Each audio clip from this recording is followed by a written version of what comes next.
When you think about the topics that Jesus taught on, you're probably going to think of love or salvation, the coming of the kingdom of heaven, things like that that are core to the faith.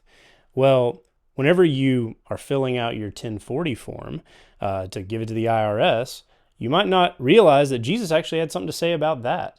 There was one time where the religious leaders all grouped up and tried to flatter and trap Jesus with a question about taxes. So here is the tactic that the Jewish leaders used whenever they approached Jesus.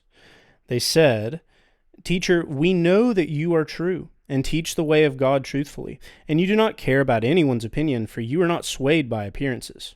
Tell us then, what do you think? Is it lawful to pay taxes to Caesar or not?" But Jesus, aware of their malice, said, "Why do you put me to the test, you hypocrites? Show me the coin for the tax." And they brought him a denarius.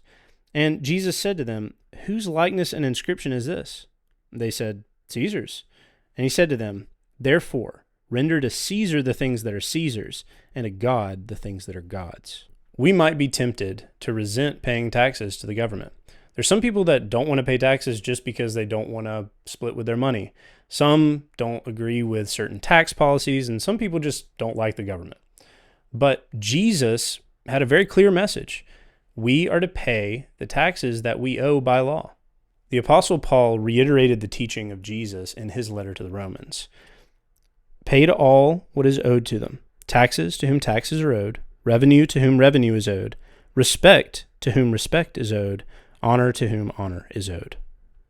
Jesus not only taught that we are supposed to give the government what we owe, but that we are ultimately to give God what we owe him as our creator, and that is obedience and reverence.